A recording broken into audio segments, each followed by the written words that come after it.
అదృష్ట రత్నాలయం జ్యువెల్స్ అదృష్ట రత్నం అష్టైశ్వర్యాలకు మహానిలయం.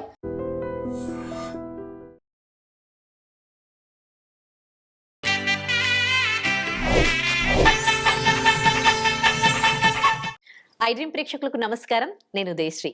మన భారతీయులకు ఎన్నో పండగలు, ప్రతి పండగకి కూడా ఒక విశిష్టత ఉంటుంది. అయితే ఈ పండగలలో అతిపెద్ద పండగ సంక్రాంతి పండగ. ఈ పండగని మన భారతదేశంలో వివిధ ప్రాంతాల్లో రకరకాలుగా జరుపుకుంటూ ఉంటాం. అలాగే తెలుగు రాష్ట్రాల్లో ముఖ్యంగా ఇది చాలా చాలా పెద్ద పండగ, చాలా రకాలుగా జరుపుకుంటూ ఉంటారు. అటు ఆంధ్రాలో కానీ ఇటు తెలంగాణలో కానీ ఈ పండగ యొక్క విశిష్టత మనకు తెలియజేయడానికి, అలాగే సైంటిఫిక్ రీజన్ కూడా ఉంటుంది ప్రతి పండగకి. దాని గురించి కూడా తెలియజేయడానికి మనతో ఉన్నారు మంతా మాధురి గారు. మాట్లాడదాం. నమస్తే అమ్మ, welcome to our studio. Okay, Bhogi పండుగ గురించి లాస్ట్ వీడియోలో చాలా చాలా బాగా చెప్పారు. మరి సంక్రాంతికి ఎలాంటి విశిష్టత ఉంది, దీని వెనకాల ఎలాంటి పురాణాలు ఉన్నాయి చెప్తారా? తప్పకుండా. ఇప్పుడు భోగభాగ్యాల భోగి అనుకున్నాం. సంక్రాంతి సిరి సంపదలనిచ్చే సంక్రాంతి అంటారు. ఎందుకంటే నిన్నే చెప్పుకున్నాం కదా, పంట అంతా చేతికొస్తుంది అంటే ధాన్యలక్ష్మి కదా. సో ధాన్యలక్ష్మి అంటే ధనలక్ష్మి వచ్చినట్టే కదా, లక్ష్మీదేవి చేతిలో ఉన్నట్టే కదా అదనమాట. అయితే ఈ సంక్రాంతి నార్మల్ గా జనవరి 14 గాని 15 గాని వస్తుంది. చెప్పాను కదా నిన్ననే, జస్ట్ ఒక రోజే తేడా ఉంటుంది. ఈసారి జనవరి 15 వచ్చింది. అయితే దీని తాలూకా విశిష్టత ఏంటంటే, ఈ సంక్రాంతి సంక్రమణం అంటే పొందడం అని అర్థం. అలాగే సంక్రాంతి అంటే నూతన కాంతి అని అర్థం. ఇంకా చెప్పాలంటే సంక్రమణం అంటే సూర్యుడు ఒక రాశిలోంచి వేరే రాశిలోకి వస్తాడు కదా. ప్రతి నెల సంక్రాంతులు వస్తూ ఉంటాయి. అంటే ఒక రాశి నుంచి వేరే రాశిలోకి సూర్యుడు ప్రయాణం చేస్తూనే ఉంటాడు. అయితే ఇప్పుడు ఏంటంటే ఈ సంక్రాంతికి అంత ప్రత్యేకత ఎందుకంటే సూర్యుడు ధనస్సు రాశిలో వచ్చి మకర రాశిలోకి ప్రవేశిస్తాడు. మనం ఏం చెప్పుకున్నాం, భోగి నాడు అదే దక్షిణాయనంలో ఆఖరి రోజు అని చెప్పుకున్నాం. ఇప్పుడు ఏంటి, సంక్రాంతి నాడు ఉత్తరాయణంలో తొలి రోజు. అంటే సూర్య గమనం ఉత్తరాయణం అంటే ఉత్తరం వైపు. అంటే నీకు మొన్నటి వరకు సదరన్ హెమిస్ఫియర్ లో ఉన్నారు కదా, ఇప్పుడు నార్థన్ హెమిస్ఫియర్ వైపు ప్రయాణం చేస్తాడు. అంటే భూమి తాలూకా ఉత్తరార్ధ గోళంలో సూర్య తాలూకా సంచారం ఉంటుంది. క్రమక్రమంగా మనకు ఉష్ణోగ్రతలు పెరగడం, పండగ అయిపోయి చలింకి వెళ్ళిపోయినట్టే కదా, నెమ్మదిగా ఉష్ణోగ్రతలు పెరగడం, సీజన్ లో మార్పులు అన్ని వస్తాయన్నమాట. ఈ సీజన్ నార్మల్ గా ధ్యానానికి, పూజలకి, శుభకార్యాలకి. నార్మల్ గా చూస్తే మనం ఫిబ్రవరిలో మాఘమాసం అంటాం, బోల్డ్ అని పెళ్లిళ్ళు, గృహప్రవేశాలు అన్ని చేసుకుంటాం. అదనమాట. సంవత్సరానికి 2 అయినాలు, 6 నెలలు ఒక అయినం, 6 నెలలు ఇంకొక అయినం. ఇప్పుడు సూర్యుడు మకర రాశి నుంచి కర్కాటక రాశి వరకు ఉండేది ఈ ఉత్తరాయణం. మళ్ళీ కర్కాటక నుంచి తిరిగి మకర రాశిలోకి వచ్చేది దక్షిణాయనం. ఈ నార్మల్ గా ఈ ఉత్తరాయణం ఏంటంటే ఉత్తరాయణం పుణ్యకాలం కింద చెప్తారు. కరెక్ట్ గా ఏంటంటే ఉత్తరాయణం కరెక్ట్ గా మకర రాశిలోకి ప్రవేశించే గడల్ని ఉత్తరాయణ పుణ్యకాలం అంటారు. అయితే ఈ సంక్రాంతికి ఏముంది చెప్పుకోవాలంటే, సంక్రాంతి ఎందుకు చేస్తారు? అంటే చెప్పాను కదా, సంవత్సరంలో 12 సంక్రమణాలు వస్తాయి, ప్రతి రాశి నుంచి రాశి మాన. కానీ మకర సంక్రాంతికి చాలా విశిష్టత ఉంది అంట. ఎందుకు అంటే, మన పురాణాలు తీసుకుంటే శంకరాసురుడు ఒక రాక్షసుడు ఉండేవాడు. అతను దేవతల్ని చాలా ఇబ్బందులు పెడుతుండేవాట. ఏ యజ్ఞయాగాదులు చేసుకోనీయకుండా వాళ్ళని చాలా విసిగిస్తూ ఉంటే అతన్ని భరించలేక దేవతలందరూ వెళ్ళి విష్ణుమూర్తిని అడిగారట, ఇతన్ని సంహరించి మాకు కాస్త ఇది ప్రసాదించు, చచ్చిపోతున్న అతనితో పడలేకని. ఆ విష్ణుమూర్తి ఒక శక్తి ఉద్భవించి అతన్ని సంహరించిందని, ఆ సంహారం సంక్రాంతి నాడే జరిగిందని, అందుకు గుర్తుగా సంక్రాంతి చేసుకున్నాం చెప్తారు. అలాగే ఇంకో కథ ప్రకారం మందర పర్వతం మీద విష్ణుమూర్తి వెళ్ళి ఈ రాక్షసులందరినీ చంపేసి ఆ పర్వతం కిందే పాతి పెట్టేశాడని, సంతోషం అది కూడా సంక్రాంతి నాడే జరిగిందని, సంతోషంతో దేవతలందరూ సంక్రాంతి చేసుకున్నారని. అదొక కథ. ఇంకో కథ ప్రకారం ఏంటంటే, ఇప్పుడు సగరుడు అని ఒక ఇక్ష్వాకుల రాజు. ఇక్ష్వాక వంశం అంటే మన ఇక్ష్వాక రాజు సగరుడు. అతనికి 60,000 మంది పుత్రులట. ఆ 60,000 మంది పుత్రులు ఒకసారి కపిల మహర్షి ఆశ్రమానికి వెళ్ళి అతను తపస్సు చేసుకుంటూ ఉంటే తపోభంగం చేశారట. దాంతో ఆయన ఆగ్రహిస్తే ఆయన కళ్ళల్లోంచి ఒకలాంటి అగ్నిజ్వాలలు విడుదలై ఆ 60 మంది అక్కడికక్కడే బూడిద గుప్పల కింద మారిపోయారట. ఆ విషయం తెలిసి సగరుడు పరిగెత్తుకొచ్చి, మరి వీళ్ళందరికీ ఎలాగ ఉత్తమగతులు ప్రాప్తిస్తే, బూడిదలు అయిపోయారు కదా, వీళ్ళందరూ ఎలా ఉత్తమగతులు ప్రాప్తిస్తే స్వర్గానికి ఎలా వెళ్తారు అంటే, ఎప్పుడైతే శివుడి తాలూక తల మీద ఉన్న గంగ భూమికి వచ్చి ప్రవహించి ఈ కుప్పల మించి పారుతుందో ఆ రోజు మాత్రమే వీళ్ళు సద్గతి దొరుకుతుంది, ప్రాప్తిస్తాయి అని చెప్తాడంట. సద్గతులు కలుగుతాయి. అతను చాలా తపస్సు చేశాడు, అతని వల్ల కాలేదు. అతని తర్వాత వచ్చిన దిలీపుడని ఇంకా చాలా మంది చక్రవర్తులు తపస్సు చేశారు. కానీ అదే వంశానికి చెందిన భగీరథుడు అని ఒక చక్రవర్తి వచ్చి కొన్ని వేల సంవత్సరాలు తపస్సు చేసి మొత్తానికి శివుడి తలమించి గంగమ్మని కిందకి తీసుకొచ్చాడు. అయితే ఏ రోజైతే గంగమ్మ భూమి మీదకి వచ్చిందో అది సంక్రాంతి అంట. ఆ తర్వాత ఆ గంగమ్మ పారడం వాళ్ళందరికీ సద్గతులు ప్రాప్తించడం జరిగింది. ఇప్పుడు ఇంకో విషయం, దీనికి ఇంకోటి ఏం చెప్తామంటే వెస్ట్ బెంగాల్లో గంగా సాగర్ అని ఒక ప్లేస్ ఉంది, వినే ఉంటాం. ఆ గంగా సాగర్ ఏంటంటే గంగా నది వెళ్ళి సముద్రంలో కలిసే చోటు. ఆ ప్లేస్ లో ప్రతి సంవత్సరం ఈ సంక్రాంతికి జనవరి 14-15 రోజుల్లో చాలా పెద్ద మేళా జరుగుతుంది. మన కుంభమేళా లాంటి మేళా జరుగుతుంది. ఎందుకంటే సంక్రాంతి నాడు నదీ స్థానాలు, సముద్ర స్థానాలు, త్రివేణి సంగమం, లేకపోతే కుంభమేళ, లేకపోతే గంగాసాగర్ల స్థానం విశిష్టమైన ఫలితాలను ఇస్తాయని చెప్తారు. అయితే అదే రోజు గంగ మరి భూమి మీదకి అవతరించిన రోజు కదా, గంగ వెళ్ళి సముద్రంలో అక్కడ కలుస్తుంది. అందుకని ఆ గంగాసాగర్ లో మీడియా కవరేజ్ కూడా చాలానే ఉంటుంది. విపరీతంగా చేస్తారు, అంటే చాలా పెద్ద ఎత్తున ఉత్సవం చేస్తారనమాట. మనం వెళ్ళలేము, లక్షల కొద్ది వెళ్తారు, చాలా మంది జనాలు వెళ్తారు, అందరు స్నానం చేసి తీరుతారు అక్కడ. అది ఇకపోతే నెక్స్ట్ ఇంకా ఈ పొంగల్, అదే మీన్ సంక్రాంతి నాడు ఇంకో చెప్పుకోదగ్గ విషయం ఏంటంటే ఆ భీష్మ పితామహుడు అతనికి ఎప్పుడు కావాలంటే అప్పుడు మరణించే వరం ఉంటుంది. అవును. అతను ఏం చేస్తాడు, అంపశయ్యం మీద 58 రోజులు వెయిట్ చేస్తాడు ఉత్తరాయణ పుణ్యకాలం కోసం. ఎందుకంటే ఉత్తరాయణంలో మరణించిన వాళ్ళు నేరుగా స్వర్గానికి పోతారని నమ్మకం. అందుకని అతను ఉత్తరాయణ కాలం కోసం వేచి ఉన్నాడట 58 రోజులు అంపశయ్యం మీద. ఆ తర్వాత ఇంకా ఏం చెప్తారు, ఈ సూర్య భగవానుడు ఉన్నాడు కదా, నార్మల్ గా సంక్రాంతి నాడు సూర్య ఆరాధన ముఖ్యం. ప్రధానమైన సూర్యారాధన. సూర్యుడు తన కుమారుడైన శని ఇంటికి వెళ్ళాడని, సూర్యుడికి శనికి కొంచెం పడదు, అందువల్ల సూర్యుడు శని ఇంటికి వెళ్ళాడని, అందువల్ల బంధాలకి ప్రాముఖ్యత ఇచ్చే పండగ ఈ పండగ అని చెప్తారు. ఆ తర్వాత ఇంకా ఏం చెప్తారు, తర్వాత ఇంకా కథ ఏం చెప్తారు, ఇప్పుడు చూడు, ఈ మంది బేసికల్ గా ఈ వ్యవసాయ ఆధారిత దేశం. ఈ పండగ కూడా ఈ పాడి పంటలకు సంబంధించి, అంటే హార్వెస్ట్ ఫెస్టివల్ సంబంధించిన పండుగ.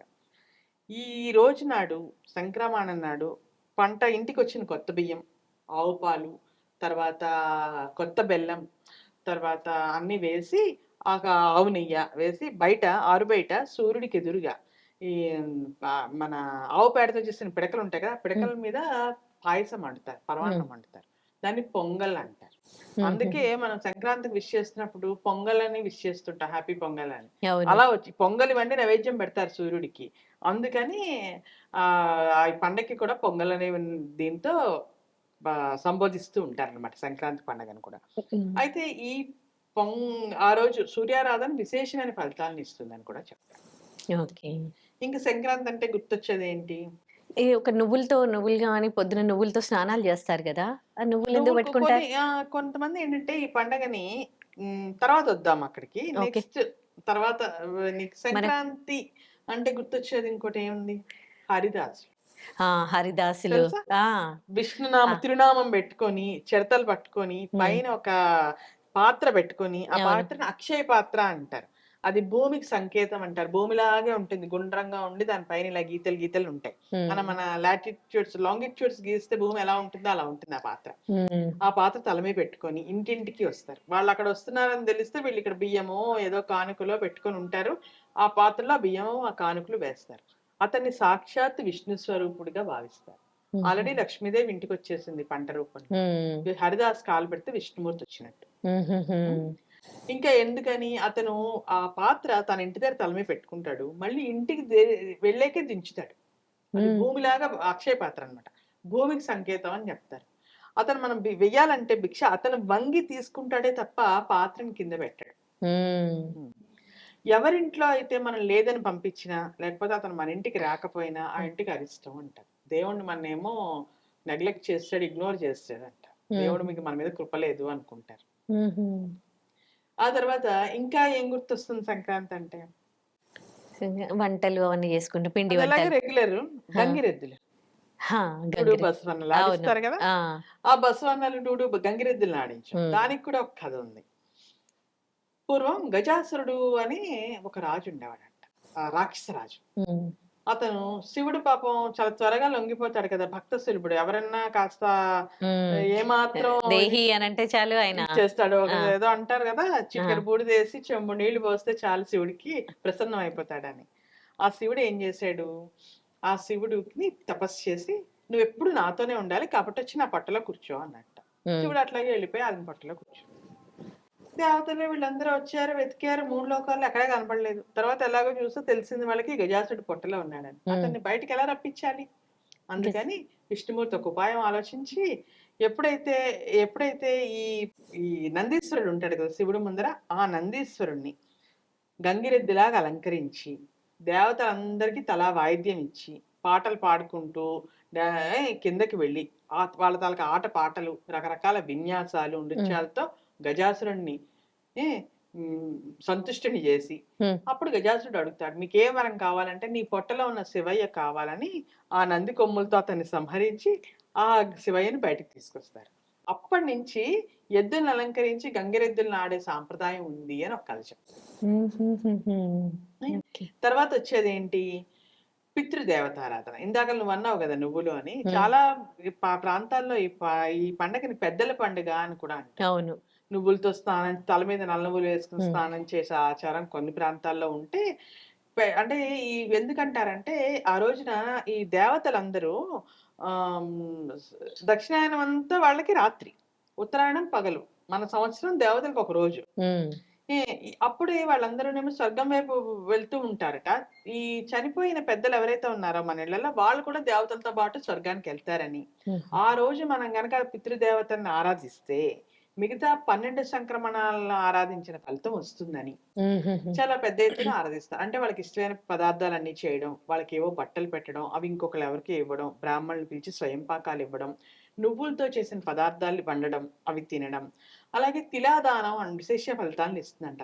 తిలలు అంటే నువ్వులు, నువ్వులతో చేసిన పదార్థాన్ని దానం చేయడం, లేకపోతే నువ్వులు దానం చేయడం. ఉమ్, కొన్ని ప్రాంతాల్లో కొంతమంది నువ్వుల దానాలను తీసుకోరు. శనిది అన్నట్టుగా. ఇది వాళ్ళది మేమెందుకు తీసుకోవాలి అవును. అన్నట్టుగా. అలా అందుకని వాళ్ళని అడిగి చేయాలి. ఓకే. అది మహారాష్ట్రలో ఒక పద్ధతి ఉంది. ఉమ్, ఇలా తిరాదానాలు ఇవ్వకుండా వాళ్ళు ఏం చేస్తారు, నువ్వులతో స్వీట్స్ చేసి అందరికి ఆ, పంచేస్తారు. అందరూ అవును. తినేస్తారు. అవును. చిక్కీలు అవి చూసావు కదా, అవును. పూణేలో ఇప్పుడు అందరూ చేసుకుంటారు. అదే చేస్తారు అసలు. ఆ, అది ఎక్కువ నువ్వులు తినేది ఆ. సంక్రాంతి టైంలోనే. దీని వెనకాల సైంటిఫిక్ రీజన్ ఏంటంటే, నువ్వులు వేడి అని చెప్తారు. ఉమ్, ఈ సీజన్ అంతా చలికాలం. ఆ నువ్వులు తినడం వల్ల శరీరంలో వేడి వేడి పుడుతుంది. పెడుతుంది. అది అయిన తర్వాత ఇంకా కొంతమంది అంటే ఇప్పుడు మన హైదరాబాద్ లో కూడా చేస్తున్నారు, కానీ ఎక్కువ నార్త్ ఇండియాలో పతంగులు ఎగరేస్తారు, గాలిపటాలు. Kite festival. Kite Sankranti festival. అంటేనే కైట్ Kite ఫెస్టివల్. festival. ఎందుకని చెప్పాను కదా, ఉత్తరాయణం అంటే దేవతలకు పగలని. వాళ్ళ దేవతలు ఆకాశంలో సంచరిస్తూ ఉంటారట. వాళ్ళ కిందకి చూస్తే ఈ కైట్స్, ఈ పతంగులన్నీ చాలా అందంగా కనిపిస్తాయట. అవి చూసి వాళ్ళు చాలా హ్యాపీగా ఫీల్ అయ్యి వరాలు ఇస్తారట. వాళ్ళకి ఎంటర్టైన్మెంట్ అన్నమాట. అందుకని పతంగులు ఎగరేసే ఆచారం కూడా ఉంది. ఓకే. అయిపోయిందా?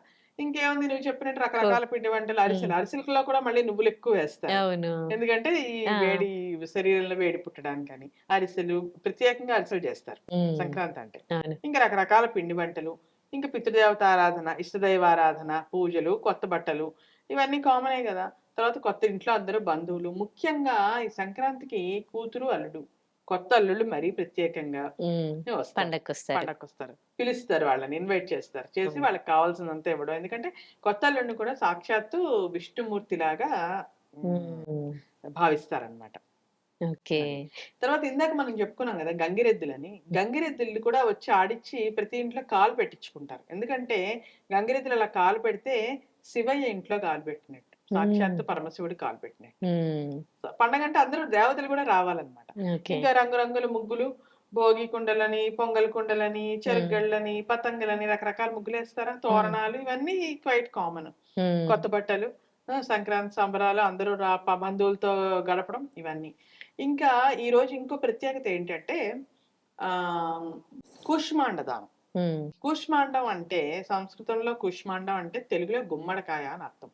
పెద్దది పసుపు రంగు గుమ్మడి, కొన్నిసార్లు గ్రీన్ కలర్ లో కూడా ఉంటుంది చూసారా, తీయ గుమ్మడి అంటారు. ఉమ్, గుండ్రంగా ఉండి దాని మీద ఇలా గీతలు ఉంటాయి. అవును. అదేంటంటే భూమి మనం గుండ్రంగా ఉంటుంది అనుకుంటాం కదా, కానీ భూమి మీద లాటిట్యూడ్స్ గీస్తే కరెక్ట్ గా గుమ్మడికాయ లాగే ఉంటుందండి. ఆ గుమ్మడికాయని ఎవరికైనా దానం ఇస్తే భూమండలాన్ని దానం ఇచ్చినట్టట. అందుకని కుష్మాండ దానం విశేషమైన ఫలితాన్ని ఇస్తుంది అని చెప్తారు. ఎన్ని ప్రాముఖ్యతలు ఉన్నాయి అసలు దీని కొన్ని వెనకాల. ప్రాంతాల్లో ఈ సంక్రాంతికి బొమ్మల కొలువు కూడా పెడతారు.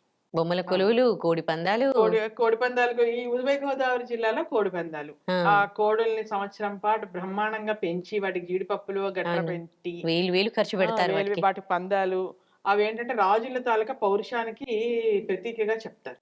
అంత బాగుంది కానీ పాపం మూగజీవాలు వాళ్ళకి దెబ్బలు తగులుతాయి, కొన్నిసార్లు పాపం చచ్చిపోతాయి. మనం అంతకన్నా ఎక్కువ మాట్లాడమంటే కాంట్రవర్సీ అవుతుంది. సో ఇక్కడితో వదిలేద్దాం. వినోదంలో భాగంగా వాళ్ళు ఆ కోడి పందాలు కూడా పెట్టుకుంటారు. ఆ కోడి పందాల మీద బెట్టింగ్లు చేస్తారు, అక్కడ పోయి చూస్తారు. దానికి అసలు ఏపీలో ఎంత పెద్ద పండగో అసలు. అరేంజ్మెంట్స్, పోలీసు, చాలా గవర్నమెంట్ కూడా ఇన్వాల్వ్ అవుతుంది. పోలీస్ డిపార్ట్మెంట్, అంత పెద్ద పండగ.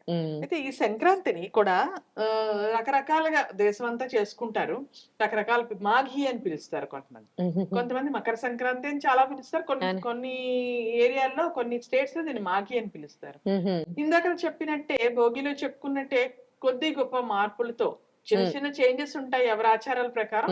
బట్ ఓవరాల్ గా ఇండియా అంతా చేసుకునే పండగల్లో ఇది ఒకటి. ఈ బొమ్మల కొలువు ఎక్కడ చేసుకుంటారండి? బొమ్మల కొలువు మన దీంట్లోనే, అంటే ఒకసారి గుంటూరు జిల్లా అటేపు వాళ్ళు కొన్ని ప్రాంతాల వాళ్ళు తక్కువగా పెడతారు. అంటే తెలంగాణలో దీపావళికి పెడతారు కదా, తమిళనాడు, ఆంధ్రాలో అయితే దసరాకి పెడతారు. బట్ ఇక్కడ కూడా పెడతారు. కాకపోతే స్పెసిఫిక్ గా నెల్లూరు, గుంటూరు జిల్లాల వాళ్ళందరూ ఒకసారి నేను వెళ్ళాను, అందుకని నాకు ఖచ్చితంగా తెలుసు. వాళ్ళలో ఇదే పెట్టుకునే ఆచారం ఉంది. కాకపోతే మనకి ఇప్పుడు దీపావళికి తెలంగాణలో లేకపోతే ఆంధ్ర, తమిళనాడులో మన దీనికి పెట్టినంత వైడ్ రేంజ్ లో కాదు, తక్కువ మంది పెడతారు. సో ఈ విధంగా ఉంటుంది అనమాట మన సంక్రాంతి. ఇంకొక ప్రత్యేకత ఏంటంటే సంక్రాంతికి మకర జ్యోతి. అవును, నేను అడుగుదాం అనుకున్నాను ఈ క్వశ్చన్ యాక్చువల్లీ. అదే అయ్యప్పలు అందరూ వెళ్తారు కదా, పక్కన కుందల శిఖరం అని శబరిమల నుంచి ఒక 4 కిలోమీటర్ల దూరంలో ఒక కొండ ఉందంట. ఆ కొండ దగ్గర మేడంబల్పాడు ఏదో ఊరుంది. ఆ ఊర్లో ఈ మకర జ్యోతిని వెలిగిస్తారు ప్రతి ఏటా సంక్రాంతి. కరెక్ట్ గా ఉత్తరాయణ పుణ్యకాలం అని చెప్పాను కదా, అంటే సూర్యుడు మకర రాశిలో ప్రవేశిస్తాడు, ఆ టైంలోనే వెలిగిస్తాడు. దీని ఏం చెప్తారంటే, మకరాసురుడు అనే ఒక రాక్షసుడిని అయ్యప్ప వధించాడని, ఆ వధించి తనే జ్యోతి రూపంలో భక్తులను ఆశీర్వదించడానికి వస్తాడని, ఈ అయ్యప్ప భక్తులు అందరూ కూడా ఆ జ్యోతి చూడడానికి కొన్ని లక్షల సంఖ్యలో వెళ్తారు. 40 రోజులు దీక్షలు అవి చేసుకుని ఆ రోజుకి అక్కడ ఉండేలా ప్లాన్ చేసుకుంటారు. ఎందుకంటే ఆ జ్యోతి చూడడం వల్ల వాళ్ళ జన్మ ధన్యం అవుతుందని భావిస్తారు. అది కూడా సంక్రాంతి. అవును, టీవీలో కూడా చూస్తూ ఉంటారు, వెళ్ళలేని వాళ్ళు. కవరేజ్ ఉంటుంది, మనం అందరం టీవీలోనే చూస్తాం కాబట్టి. ఈ పండుగలన్నీ మనం పట్టణాల్లో ఇలాంటి నగరాల్లో కాకుండా గ్రామీణ ప్రాంతాలకు వెళ్ళి ఎంజాయ్ చేస్తేనే పూర్తిగా అనుభవంలోకి వస్తాయి. అవును, అంతెందుకు మన హైదరాబాద్ రోడ్లన్నీ ఇప్పుడు మొదలెడతారు కదా, ఆ రోజు ఆ 3 రోజులు హైదరాబాద్ లో జనాలు ఎవరు ఉంటారు, ఖాళీ అయిపోతుంది. మళ్ళీ తిరిగి వచ్చేటప్పుడు ట్రాఫిక్ జామ్లు ఉంటాయి. అవును, అంత హైదరాబాద్ మొత్తం ఖాళీ అవుతుంది, రోడ్లన్నీ సూమ్సామ్ కనిపిస్తాయి. మామూలే. అదే, అంటే గ్రామాల్లో అంత బాగా సెలబ్రేట్ చేసుకుంటారు కాబట్టి ఆ పండుగను ఎంజాయ్ చేయడానికి ఊళ్ళకి వెళ్తూ ఉంటారు. చాలా చాలా బాగా చెప్పారు సంక్రాంతి పండుగ యొక్క విశిష్టత గురించి. చాలా చాలా ధన్యవాదాలు.